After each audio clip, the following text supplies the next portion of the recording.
New year సందర్భంగా శ్రీశైలం మల్లన్న ఆలయానికి భక్తులు పెద్ద ఎత్తున తరలివచ్చారు. భక్తుల రద్దీని దృష్టిలో ఉంచుకొని అభిషేకాలు, కుంకుమార్చన సేవలను అధికారులు నిలిపివేశారు. భక్తులకు అలంకార దర్శనానికి మాత్రమే అనుమతి ఇచ్చారు. భక్తుల రద్దీతో శ్రీశైల క్షేత్రం సందడిగా మారింది. ఇక దీనిపై మరింత సమాచారం మా ప్రతినిధి హరికిషన్ లైవ్ లో అందిస్తారు. హరికిషన్.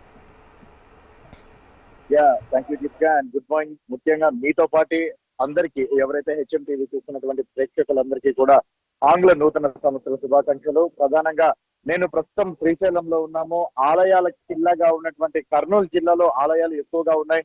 అష్టాదశ శక్తిపీఠం, ద్వాదశ జ్యోతిర్లింగం కలిసినటువంటి ఈ పరమ పుణ్యక్షేత్రం అరుదుగా ఉంటుంది. అంటే దేశంలో 3 క్షేత్రాలు ఉన్నాయి, 2 కూడా కలిసినటువంటి క్షేత్రాలు.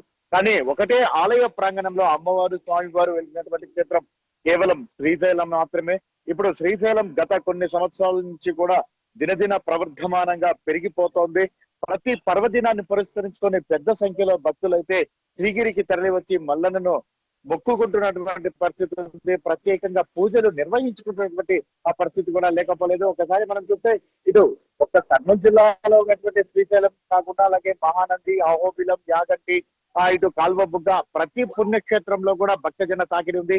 ఇటు విజయవాడ దుర్గమ్మతో పాటు అలాగే సింహాచలం, ఆంధ్రప్రదేశ్ వ్యాప్తంగా ఉదయం నుంచి కూడా ఆయా ఆలయాలకు సంబంధించి అంటే ఎవరైతే నూతన సంవత్సరం కావడంతో ఆ ప్రజలందరూ కూడా తమ ఇష్ట దైవాలను వెళ్లి దర్శించుకుంటే ఈ సంవత్సరం అంతా కూడా మంచి జరుగుతుంది. గత సంవత్సరంలో జరిగినటువంటి చేదు జ్ఞాపకాలన్నింటినీ కూడా పక్కన పెట్టేసి ఈ సంవత్సరం అంతా కూడా మంచి జరగాలని, అలాగే తాము అనుకున్న ఫలితాలు సాధించాలని, ఉద్యోగాలలో ఉన్నత శిఖరాలను అధిరోహించాలని చెప్పేసి కూడా ప్రతి ఒక్కరు కూడా ఆరాట పడతారు. ఈ నేపథ్యంలోనే తమ ఇష్ట దైవాలను అక్కడికి వెళ్లి ఏదైతే ఆలయాలకు వెళ్లి దర్శించుకున్నటువంటి ఆ పరిస్థితి ఉంటుంది. సో ఈ నేపథ్యంలోనే అష్టాదశ శక్తిపీఠం, ద్వాదశ జ్యోతిర్లింగం అనేటువంటి శ్రీశైల క్షేత్రానికి పెద్ద ఎత్తున భక్తజనం అయితే పోటెత్తింది. ఇటు తెలంగాణ నుంచి, ఆంధ్రప్రదేశ్ నుంచే కాకుండా ఇటు కర్ణాటక, అలాగే తమిళనాడు, మహారాష్ట్ర నుంచి కూడా భారీ సంఖ్యలో భక్తులైతే మల్లన్నను, భ్రమరాంబ సమేత మల్లికార్జునుని దర్శించుకునేందుకు తరలి వచ్చారు. మరోవైపు వస్తున్నటువంటి భక్తుల అంటే అధిక సంఖ్యలో వస్తున్నటువంటి భక్తులను ఎప్పటికప్పటికీ కూడా ఆలయ అధికారులు అంచనాలు వేస్తున్నారు. ముఖ్యంగా అర్జిత సేవలన్నీ కూడా పూర్తిగా రద్దు చేశారు. భక్తులను నియంత్రణ చేస్తూనే అందరికీ కూడా అలంకరణ దర్శనం అయితే కల్పించడం జరిగింది. ప్రధానంగా ఎవరైతే స్లాట్స్ ముందుగానే బుక్ చేసుకుంటారో ఒకవేళ ఆ సమయానికి భక్తులు తక్కువగా ఉంటే వారికి స్పర్శ దర్శనం కల్పించేటటువంటి ప్రయత్నం కూడా చేయబోతున్నటువంటి పరిస్థితి కూడా లేకపోలేదు. మరోవైపు ఇప్పటికే ఎవరైతే మల్లన్నకు ప్రీతి పాత్రులుగా ఉన్నటువంటి చెంచు గిరిజనులందరికీ కూడా నిన్ననే ఉచిత దర్శనం అందరికీ కూడా సామూహికంగా దగ్గర 500 నుంచి 1000 మందికి సామూహికంగా ఉచిత దర్శనం కూడా దగ్గర ఉండి వర్ష దర్శనం చేపించారు ఆలయ అధికారులు. ఆ పాత సంప్రదాయాన్ని తిరిగి తెరపైకి తీసుకొని రావడం జరిగింది. సో ఈ నేపథ్యంలోనే వచ్చినటువంటి భక్తులందరికీ కూడా క్యూ లైన్ లో ఎటువంటి ఇబ్బందులు తలెత్తకుండా ప్రతి ఒక్కరికి కూడా పాల అలాగే బిస్కెట్స్ కూడా ఉచితంగా వితరణ చేస్తున్నటువంటి పరిస్థితి ఉంది.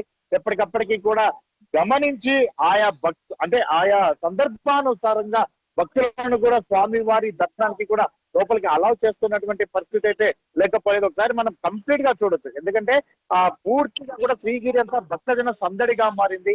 పెద్ద ఎత్తున వచ్చినటువంటి వాహనాలతో పాటు అధిక సంఖ్యలో తరలి వచ్చినటువంటి భక్తులతో నూతన సంవత్సరము శ్రీశైలం అంతా కూడా కోలాహలంగా మారిందని చెప్పుకోక తప్పదు. ముఖ్యంగా శ్రీశైలం మల్లన్నను పూర్తిగా మనస్ఫూర్తిగా మొక్కుకుంటే కానిది ఏది లేదన్నటువంటి సత్యం జగమెరిగింది.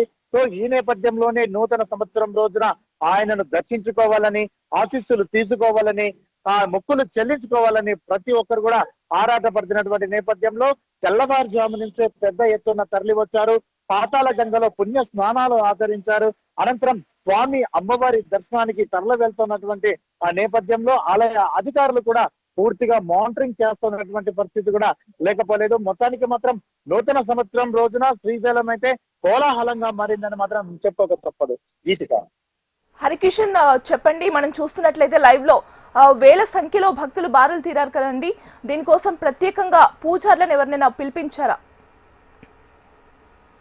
ఆలయ పూజార్లే కాకుండా భక్తులకు సంబంధించి లైన్ లో ఉన్నటువంటి వారందరికీ కూడా అలంకార దర్శనం కల్పించేటటువంటి ప్రయత్నం అయితే అధికారులు చేస్తున్నారు. ఈ నేపథ్యంలోనే క్యూ లైన్ లో ఉన్నటువంటి వారికి ఎటువంటి అసౌకర్యాలు కలగకుండా వారికి పాలతో పాటు బిస్కెట్స్ కూడా ఉచితంగా వితరణ అయితే చేస్తున్నారు. ఎందుకంటే స్వామివారి దర్శనం బహుశా 3 నుంచి 4 గంటల సమయం పట్టొచ్చు. ఎందుకంటే జనం భక్తుల సంఖ్య పెరిగే కొద్దీ ఆ టైం కూడా గడుస్తుంది. సో మరోవైపు చంటి బిడ్డల తల్లులు ఎవరైతే ఉంటారో వారికి ప్రత్యేకంగా క్యూ లైన్లు ఏర్పాటు చేశారు. అలాగే వికలాంగులు ఎవరైతే ఉన్నారో వారికి కూడా ప్రత్యేకంగా క్యూ లైన్లు అయితే ఏర్పాటు చేశారు.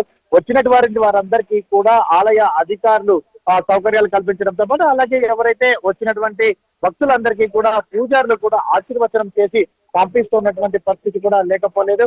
ముఖ్యంగా శ్రీగిరులన్నీ కూడా శివనామ స్మరణతో మారు మ్రోగిపోతున్నాయి.